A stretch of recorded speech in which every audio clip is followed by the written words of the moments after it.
começamos a ler, quando nós começamos a meditar neste livro de Atos.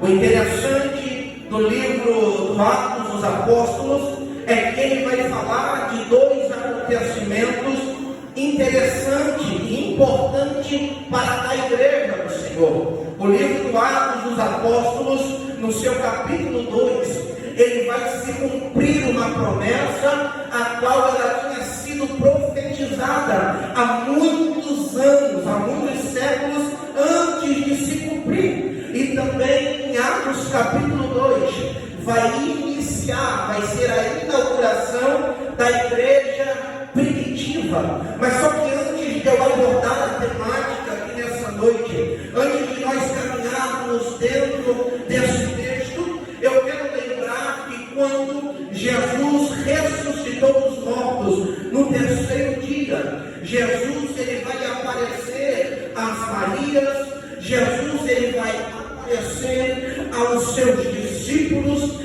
e Jesus ele vai passar um período de 40 dias instruindo os seus discípulos, falando coisas a respeito do reino de Deus. Dentro desses 40 dias, Jesus também fez muitos milagres. E por que Jesus se programa? Por que Jesus fica esse período de 40 dias antes de ser assunto aos céus?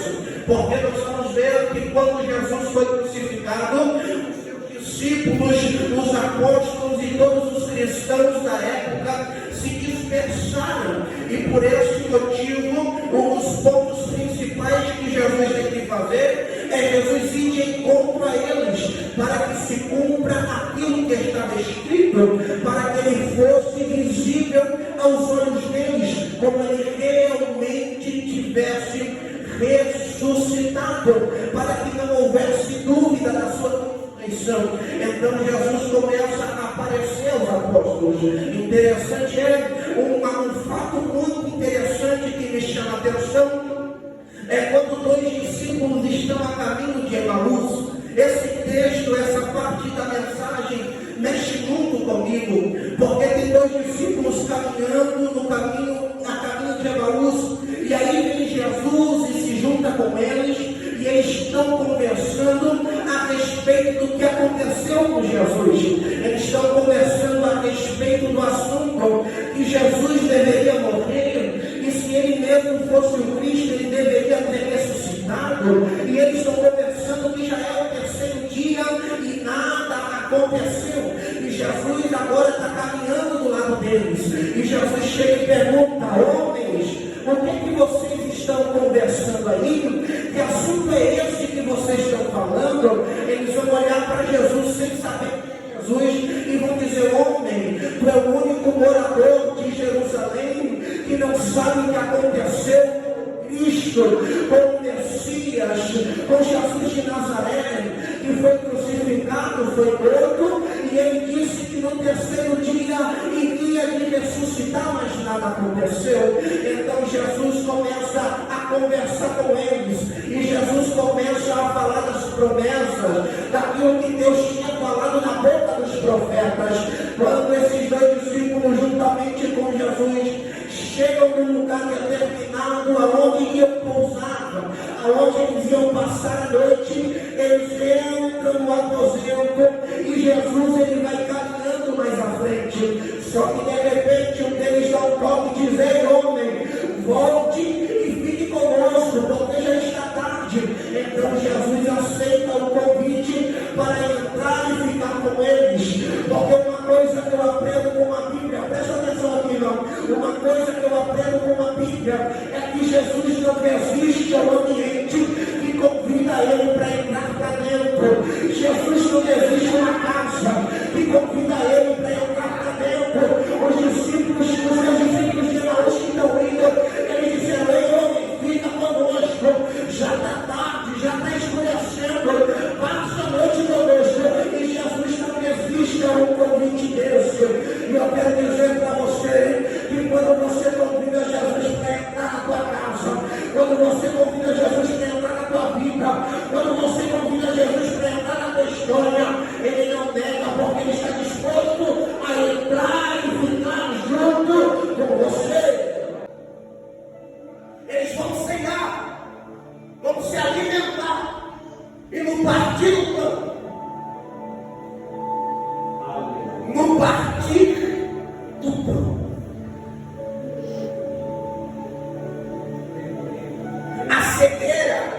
se quiser que as escamas que estavam impedindo eles de reconhecer o Cristo, no partir do pão, eles vão dizer: não é estranho isso aí, eu já vi isso acontecer.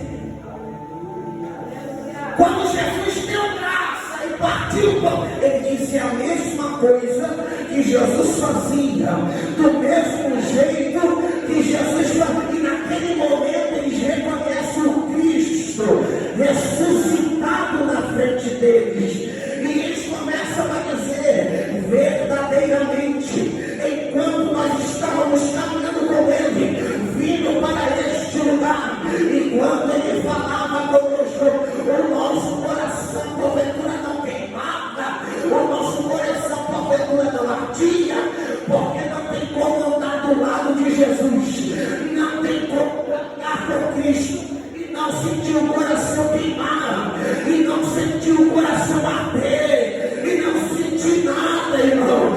Se você estiver caminhando com Cristo e não sentir nem queimar no coração, tem alguma coisa de errado. Mas quando nós caminhamos com Cristo, e Cristo vai conversando conosco, Cristo vai ministrando em nossa vida, verdadeiramente nós sentimos a sua presença, sentimos ele queimar dentro de nós. Outra ocasião, durante esses 40 dias, Jesus aparece dentro do cenáculo algumas vezes. Primeira vez ele aparece para os discípulos, com portas e janelas trancadas. Tomé não estava lá. Depois Jesus sai. Os discípulos encontram Tomé. E eles vão dizer: Tomé, Jesus ressuscitou. O Messias está vivo. Só que Tomé não crê. E Tomé disse: eu não acredito por vocês falando, mas eu só vou acreditar se eu tocar, se eu ver e tocar. Jesus, sabendo disso, porque ele é Deus soberano, ele aparece no mesmo lugar, dentro do cenáculo, e Tomé está nesta ocasião. Jesus chega direto em Tomé e diz: estava duvidando? Tá? Olha aqui, as mãos dadas. Tu não queria tocar, Tomé, aqui no furo do lado? Toca, Tomé. Naquele momento, Tomé creu. Só que o que me encanta é a frase, a palavra que Jesus libera. Porque Jesus disse: vocês viram, mas bem-aventurado. Só que era para você ter dado glória. Mas bem-aventurado os que não viram e creram. Eu e você não vimos Jesus ressuscitado, mas nós cremos que ele ressuscitou. Então, bem-aventurado somos eu e você nessa noite. Aleluia. Antes de Jesus ser assunto aos céus, Jesus dá as últimas orientações. E uma das orientações aos discípulos é ficar em Jerusalém, até que do alto sejais revestidos de poder. Ficar em Jerusalém, até que do alto sejais revestidos de poder. Jesus então é assunto aos céus, é levado aos céus. Só que os discípulos estão vendo Jesus sendo levado. E eles ficam preocupados, porque você percebe que quando Jesus é crucificado, os apóstolos, os discípulos, todos aqueles que agora seguiam a Jesus, se dispersaram, ficaram dispersos. Pedro tentou voltar a ser pescador de novo,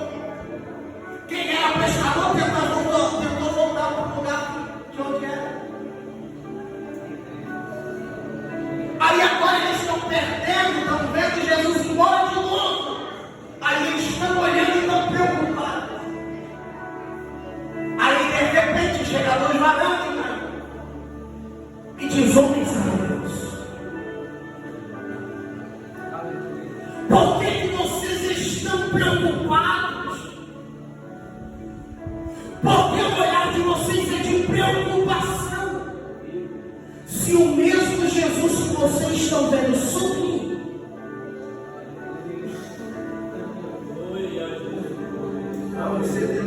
vocês estão aqui, gente.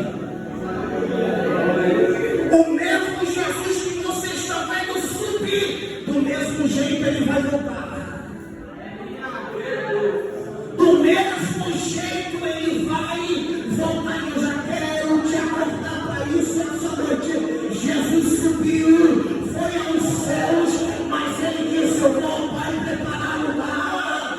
Mas quando tudo estiver pronto, eu vou voltar para vos buscar. Jesus vai voltar, Jesus vai voltar.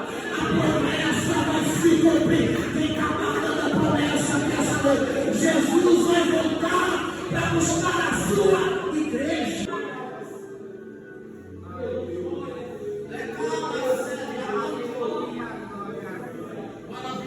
Jesus assumiu os discípulos e o Senado. Os discípulos se reúnem no Senado. E agora eles começam uma campanha de 10 dias. Nós sabemos que essa oração durou 10 dias. Mas eles iniciaram a campanha sem saber quando ia terminar. Eles iniciaram a campanha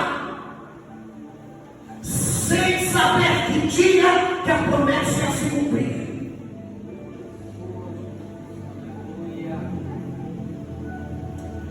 Eles entram no Senado e eles começam a orar no primeiro dia. Se passa o segundo dia, a história vai dizer que tinha aproximadamente 500 pessoas dentro do Senado, reunidas. Aproximadamente 500 pessoas. Só que vai passando para o terceiro dia. E alguém chega para Pedro. Eu estou conjecturando, alguém que não fala, mas é uma conjectura de cabeça de pregador. Alguém chega para Pedro e diz: Pedro, para mim já deu, eu estou cansado, 3 dias para mim é o suficiente, não cumpriu, acabou para mim. Aí ele foi embora. Só que Jesus disse: ficai em Jerusalém, até que do alto seja revestido de poder. A promessa não é para quem vai embora antes do tempo. A promessa é para quem continua constante, esperando a palavra que Jesus liberou se cumprir. Porque tem pessoas que Deus libera uma palavra, Deus faz uma promessa, e ela tem o tempo dela. Mas nada é no nosso tempo, é no dia que Ele quiser. Quando Ele quiser cumprir, é quando Ele achar que deve cumprir.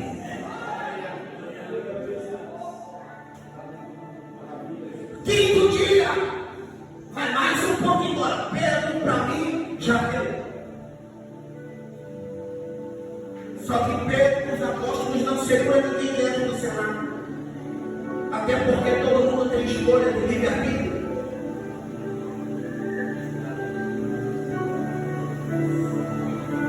Irmão,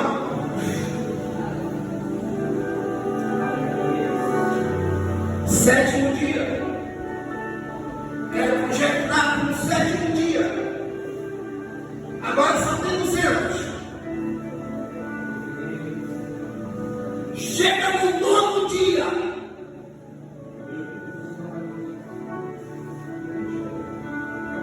Quando dá 11h30 da noite, no nono dia, lá vai 80 embora. Pedro, o papai já não cumpriu, tchau. Só que a promessa não é para quem vai embora, a promessa é para quem fica. Vou frisar isso aqui para você. Não saia quando a promessa não se cumprir. Não saia enquanto a promessa não se cumprir. E a Bíblia vai dizer, no capítulo 2, e cumpriu-se o dia de Pentecostes. Estavam todos reunidos no mesmo lugar. Enquanto os que estavam lá, aproximadamente 120 pessoas.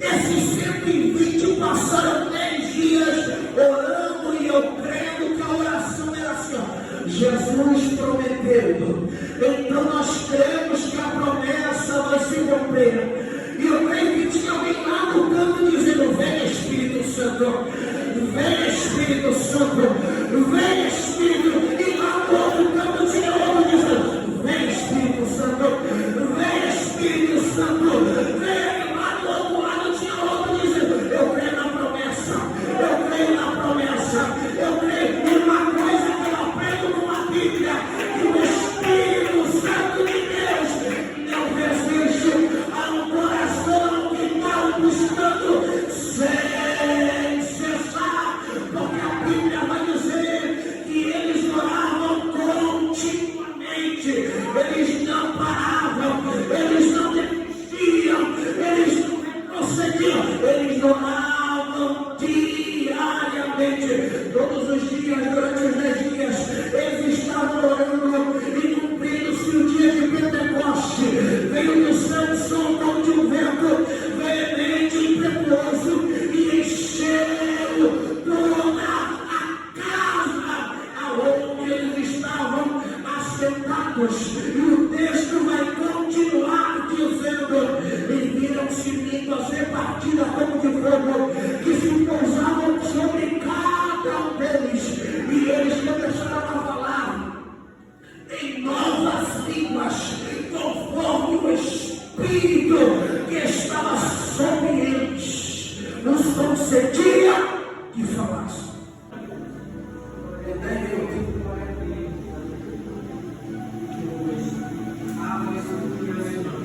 Só que tudo isso está acontecendo.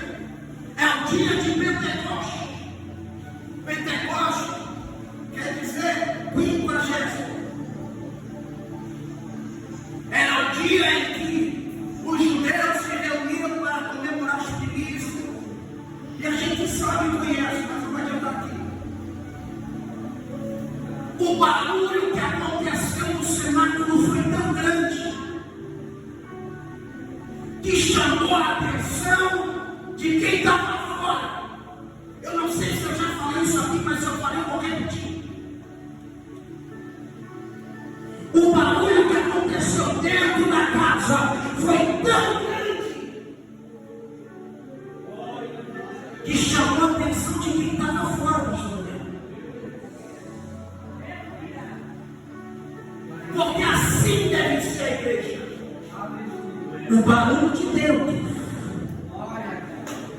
chamar a atenção de quem está fora. Só que nós estamos vivendo um tempo que os valores estão perdendo. É um barulho de fora que está chamando a atenção de quem está dentro e está errado. Quantos estão deixando o barulho de fora chamar a atenção de quem está dentro?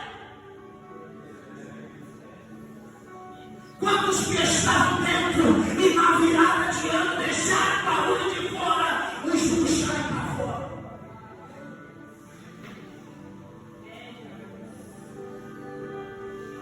Carnaval está chegando.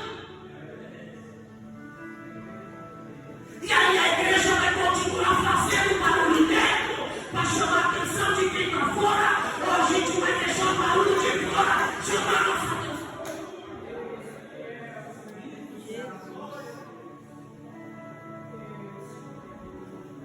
Fica aonde Deus mandou ficar.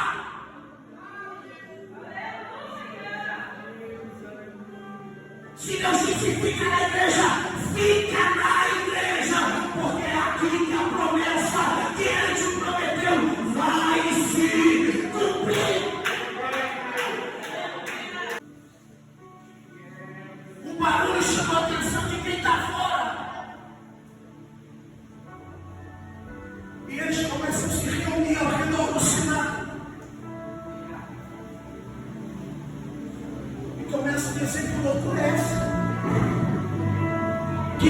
paciência. E eles estão vendo quem está dentro do cenário, o pessoal que está lá falando outras línguas, aquele negócio todo acontecendo, e tem alguém dizendo, eu estou ouvindo eles falar na minha mesma língua, eu nem sou daqui, tinha vários povos de vários lugares. Aí eu estou ouvindo ele falar na minha mesma língua. Que negócio é esse? Aí tem alguém lá no fundão gritando, eles estão embriagados. Eles estão bêbados, estão cheios de vinho. Aí Pedro se levanta. Porque o Pedro antes do Espírito Santo é uma coisa, mas Pedro cheio do Espírito Santo é outra. Pedro sem o Espírito Santo, ele arranca a orelha de novo. Pedro sem o Espírito Santo, ele nega Jesus 3 vezes. Mas Pedro cheio do Espírito Santo, tem alguém dizendo que eles estão empregados. Pedro se levanta e diz, nada, ainda não. Aqui não tem ninguém empregado, porque ainda é 9 horas da manhã. O que está acontecendo aqui é o que foi profetizado pelo profeta Joel. E acontecerá que nos últimos dias, diz Deus, eu derramarei do meu Espírito sobre toda a carne, e os vossos filhos e as vossas filhas profetizarão, os vossos jovens terão visões, os vossos velhos sonharão, e os vossos servos e vossas servas eu derramarei do meu Espírito, e eles profetizarão. E Pedro está pregando. Eles estão ouvindo. A Bíblia vai dizer que quando Pedro termina o discurso, quando Pedro termina a pregação, aproximadamente 3.000 almas se converteram.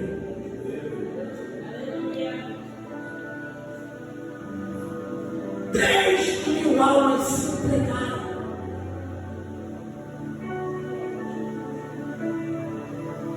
E aqui entra o texto que lemos, e aqui eu já vou pensar. A Bíblia vai dizer no versículo 41 do capítulo 2. Então, os que alegremente receberam a sua palavra foram batizados.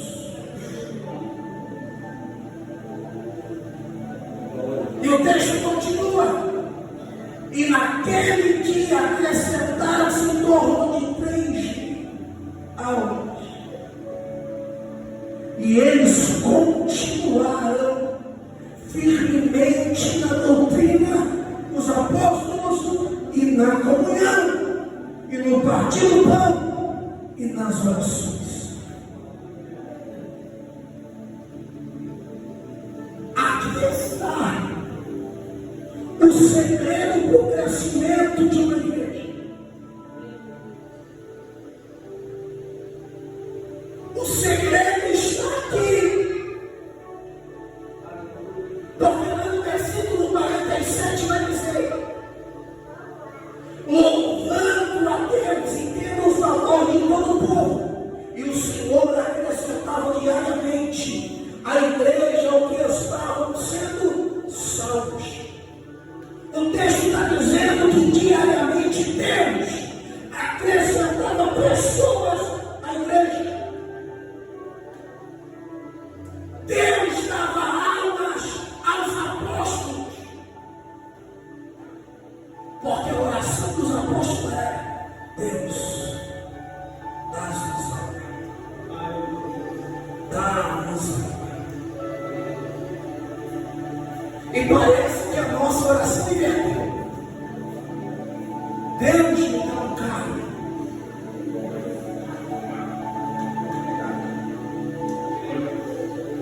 Deus me dá uma casa. Vai pegar rápido disso para deixar uma graça. O problema é que a gente está pensando só na casa e o carro está esquecendo das almas. A gente está pensando só no financeiro, mas está esquecendo espiritual. E o importante para eles não é o físico, mas é o espiritual.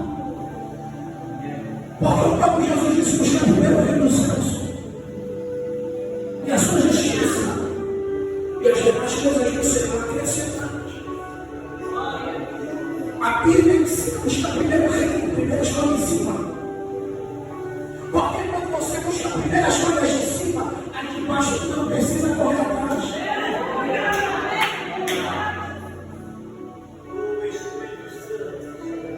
Quando você busca as coisas de baixo, você fica correndo atrás da bênção. Mas quando você busca as coisas de cima, é a bênção que vem atrás de você. E a igreja está crescendo. E qual é o segredo do crescimento da igreja? E eles continuaram firmes na doutrina dos apóstolos. O que é isso? O que é a doutrina dos apóstolos? É as palavras que eles ouviram de Jesus. Porque eles estavam reproduzindo aquilo que aprenderam com Cristo. E eles continuaram na doutrina dos apóstolos. Porque o segredo é continuar obedecendo a palavra. O segredo é continuar na palavra. O segredo é continuar vivendo a palavra. O segredo é continuar buscando a palavra. E na comunhão. Porque uma igreja sem comunhão não cresce. A igreja precisa de unidade. E uma igreja que não é unida espalha. Mas a igreja que trabalha de mão dada, ela ajuda. E quanto mais ajuda, mais cresce. Quanto mais ajuda, mais desenvolve. Quanto mais ajuda, mais Deus muda algo.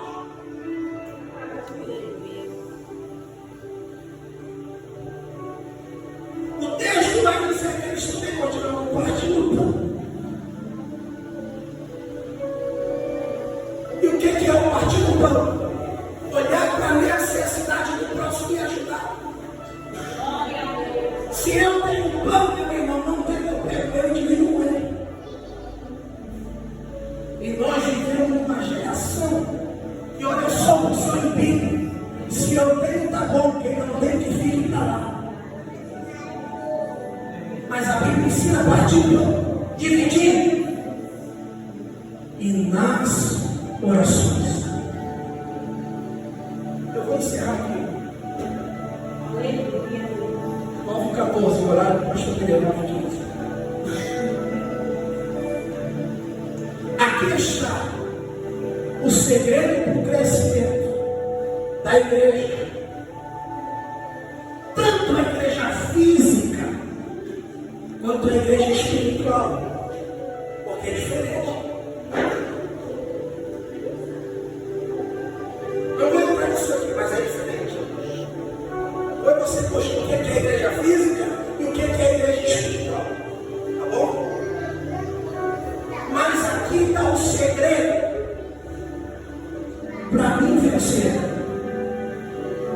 Aqui está o segredo para você vencer.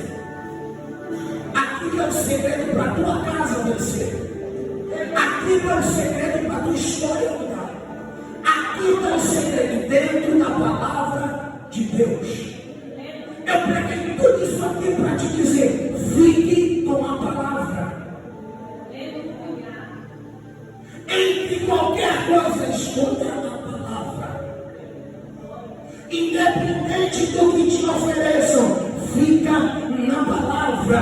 Porque aqui estão as promessas que Deus vai cumprir na nossa vida. E aquilo que Ele também te prometeu, particularmente, precisa estar na palavra para que se cumpra na sua